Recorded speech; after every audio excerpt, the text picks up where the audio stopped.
ये कक्षा 12 की क्लास में मैथ सेकंड में सदिश बीजगणित पढ़ रहे थे। प्रश्नावली 10.1 उदाहरण से कंप्लीट हो गई है। उदाहरण के लिए हमने इसलिए वीडियो नहीं बनाया है क्योंकि जैसे जैसे सवाल बिल्कुल हमने प्रश्नावली में बताए हैं वैसे ही सवाल उदाहरण में। फिर भी हमने कहा था कि किसी प्रश्न में किसी उदाहरण में कोई दिक्कत हो तो यूट्यूब में कमेंट करिए, उसके लिए वीडियो बना दिया जाएगा।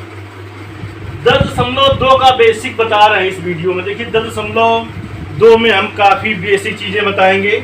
अगर इसकी बेसिक चीज़ें ना भी हम पढ़ाएं, सीधे 10.2 प्रश्नावली बताएं तो आपको पूरी समझ में आएगी। लेकिन इसमें हम वो चीज़ें बताएंगे जिससे प्रश्नावली तो हो जाएगी लेकिन अनुसार हल करने में तुम्हें दिक्कत ना पड़े। और जैसे कि आप त्रिभुज में आप पढ़ते रहेंगे a vector plus b vector plus c vector बराबर 0 वेक्टर कहाँ से आया जान ही नहीं पाएंगे, ना तुम्हें किताब में मिलेगा। ऐसी चीज़ें हम तुम्हें बता रहे हैं जो तुम्हें किताब में लिखी नहीं मिलेंगी, लेकिन इनका उपयोग बहुत है।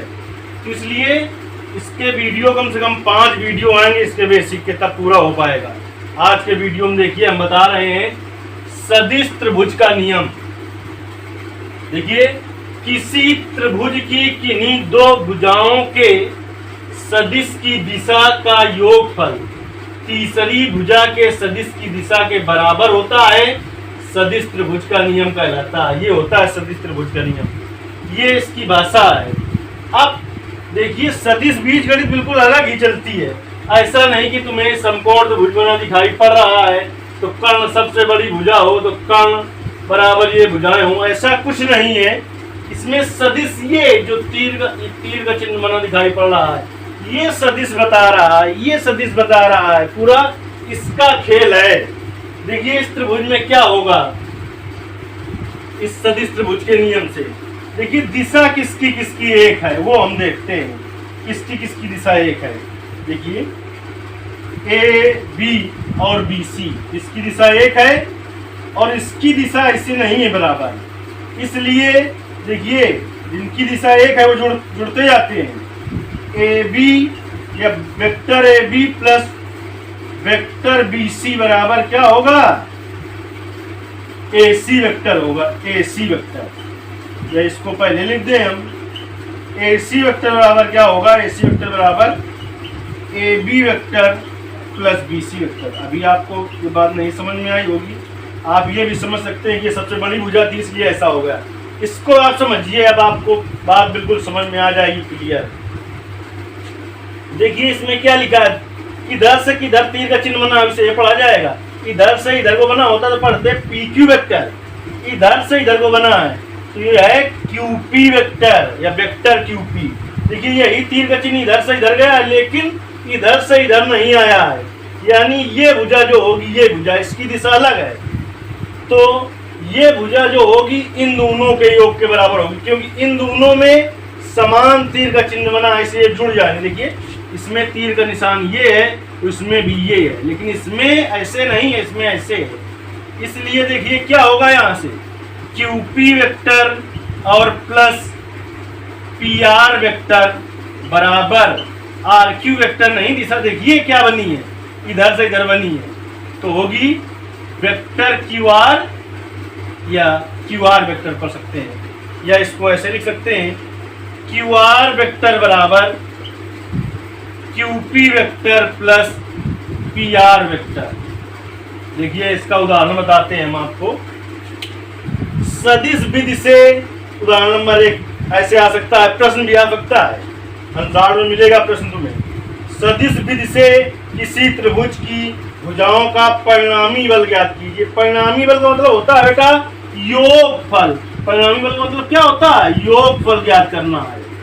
अथवा प्रश्न ऐसे आ सकता है कि सदिश विधि से किसी त्रिभुज की भुजाओं का योगफल ज्ञात कीजिए।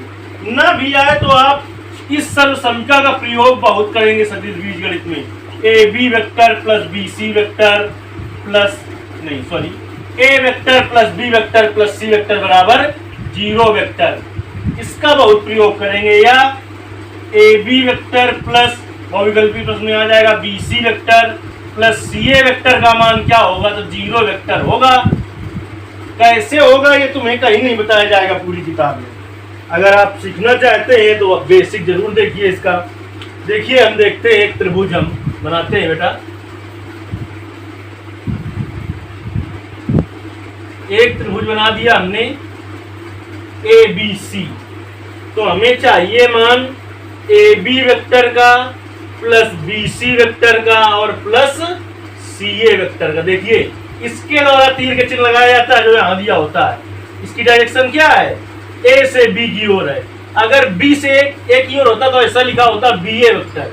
बी ए वेक्टर कभी भी ए बी वेक्टर के बराबर नहीं होता। B A vector minus A B vector के बराबर होता है। समझ लिया आप? चलिए यहां से देखिए डायरेक्शन ए बी वेक्टर, यानी ये डायरेक्शन। फिर बी सी, बी से सी की ओर है, फिर है सी ए, फिर है सी ए। चलिए ज्ञात करते हैं ए बी वेक्टर और plus B C vector. A B vector plus B C vector plus C A vector. इसका मान क्या होगा? इसका मान हम आपको 3 विधियों से निकाल के बताएंगे। देखिए फर्स्ट मैच है, देखिए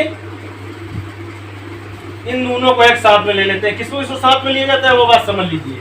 जब हमने ए बी लिया है, जब हमने ए बी लिया है तो इसका पहले वाले सदिश का जो लास्ट बिंदु है, ऐसा ही दूसरा सदिश लेते हैं जिसका पहला बिंदु यही हो जो इसका लास्ट वाला है। तो देखिए ए B plus B C, A B plus B C एक साथ ले लेंगे प्लस सी ए। देखिए ए बी में आप बी सी जोड़ेंगे, ए बी में आप बी सी जोड़ेंगे तो क्या होगा? इधर से अगर ए की तरफ से जब डायरेक्शन चली थी, ए की तरफ से जब डायरेक्शन चली थी वो डायरेक्शन देखें, ए ने भी अपनी डायरेक्शन चलाई थी तो ये सी होगा। जब हम ए बी में बी सी जोड़ेंगे तो ए सी होगा। तो इसे आप ए सी लिख सकते हैं। देखिए चित्र के द्वारा अगर तुम्हें समझने में दिक्कत हो तो हम इतनी सरल विधि आपको बता देंगे कि आप कभी नहीं भूल सकते। ये और दूसरी जगह आप पढ़ के देख लीजिए, कोई ऐसा बताएगा नहीं आपको। देखिए पहला सदिश जो है इसका लास्ट बिंदु देखिए और दूसरे सदिश का पहला बिंदु देखिए, ये दोनों अगर सेम सेम हो तो ये हट जाते हैं। A B vector plus A C vector चित्र में देखने की जरूरत नहीं है, चाहे जहां इसका प्रयोग करके आप देख लेना, बिल्कुल सही बात है। A B vector plus B C vector, पहले वाली सदिश का लास्ट बिंदु और दूसरे सदिश का जो पहला बिंदु होगा, ये दोनों अगर सेम सेम है तो ये हट जाएंगे, यानी ये होगा ए सी वेक्टर। क्या होगा? ए सी वेक्टर प्लस सी ए वेक्टर प्लस सी ए वेक्टर। चूंकि चाहे सी ए वेक्टर को लिख सकते हैं माइनस ए सी वेक्टर और चाहे ए सी वेक्टर को माइनस सी ए वेक्टर। तो देखिए ए सी वेक्टर और माइनस का सी ए वेक्टर को क्या लिख सकते हैं? ए सी वेक्टर। क्या आ गया? Zero vector. यही होता है। देखिए ए बी, ए भुजा ए बी का स्थिर सदिश ए वेक्टर हो, इसका बी वेक्टर हो, इसका सी वेक्टर हो, बार बार इस सब समीकरण का प्रयोग करेंगे आप। A vector plus b vector plus c vector बराबर जीरो वेक्टर। पर कोई सिद्ध करना तुम्हें नहीं बताएगा कि कैसे हो गया। देखिए इधर का आप स्क्रीनशॉट ले लीजिए और हम इधर का साफ करते हैं, क्योंकि अभी हमने बताया कि इसको हम 3 विधियों से भी हम आपको बताते हैं। चलिए देखते हैं दूसरी विधि क्या है। देखिए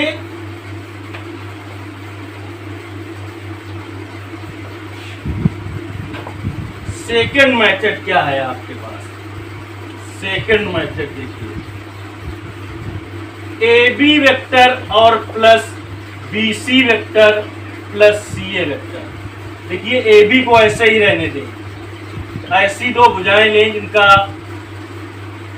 इसका स्थिर सदिश जो पहला वाला बिंदु है, इसका स्थिर सदिश का जो लास्ट बिंदु है, इसका देखिए पहला है तो बी सी प्लस सी ए। अभी अभी हमने बताया चित्र में तुम्हें देखने की कोई जरूरत नहीं है। देखिए इसका पहले वाले सदिश का लास्ट बिंदु है सी और दूसरे वाले का पहला है सी, तो सी से सी गायब हो जाएगा। क्या आ गया? B A vector. और अभी अभी आपको बताया है कि बी ए वेक्टर बराबर क्या होगा? माइनस ए बी वेक्टर होगा। तो देखिए A B vector minus A B vector क्या आ गया? Zero vector. जीरो नहीं लिखेंगे क्योंकि जीरो का मतलब है शून्य और जीरो वेक्टर का मतलब है शून्य सदिश। अब आप पढ़ रहे हैं सदिश बीजगणित। तीसरा देखिए इसका तीसरा मेथड, तीसरा मेथड क्या होगा, देखिए A B vector plus B C vector plus C A vector. देखिए सी ए तो हमने ले लिया सी ए वेक्टर प्लस इसका जो लास्ट है इस दूसरे का पहला हो तो ए बी और प्लस बी सी वेक्टर। तो देखिए हमने कहा है पहले सदिश का लास्ट और दूसरे सदिश का पहला अगर मेल खा जाए तो उसको हटा दीजिए, ये होगा C B vector plus B C vector. अभी अभी हमने बताया आपसे कि सी बी वेक्टर बराबर क्या होगा, माइनस बी सी वेक्टर। देखिए आ गया माइनस बी सी वेक्टर और प्लस बी सी वेक्टर, तो आ जाएगा जीरो वेक्टर। देखिए एक एक नहीं, हमने तीन तीन विधियों से आपको सिद्ध करके दिखा दिया कि a vector plus b vector plus c vector बराबर क्या होगा, जीरो वेक्टर होगा। देखिए इसी का जो हमने जो हेडिंग डलाई है इसका दूसरा उदाहरण भी हम ले लेते हैं। इसको आप समझ जाइए तो सवाल बहुत ही आसान लगेंगे आपको। दूसरा उदाहरण कह रहा है सदिश विधि से किसी चतुर्भुज की भुजाओं का परिणामी बल ज्ञात कीजिए। परिणामी मतलब बताया था हमने योगफल। अथवा ऐसे प्रश्न आ सकता है कि सदिश विधि से किसी चतुर्भुज की भुजाओं का योगफल ज्ञात कीजिए। अथवा ऐसा आ सकता है कि चतुर्भुज ए बी सी डी में सिद्ध कीजिए A B vector plus B C vector plus C D vector plus D A vector बराबर जीरो वेक्टर। देखिए कोई भी चार भुजाओं से घिरी आकृति हो का ऐसा चतुर्भुज है, उससे हमें कुछ भी नहीं लेना देना। तो A B C D, A B C D. तो देखिए ए से बी की ओर डायरेक्शन, बी से सी की ओर डायरेक्शन।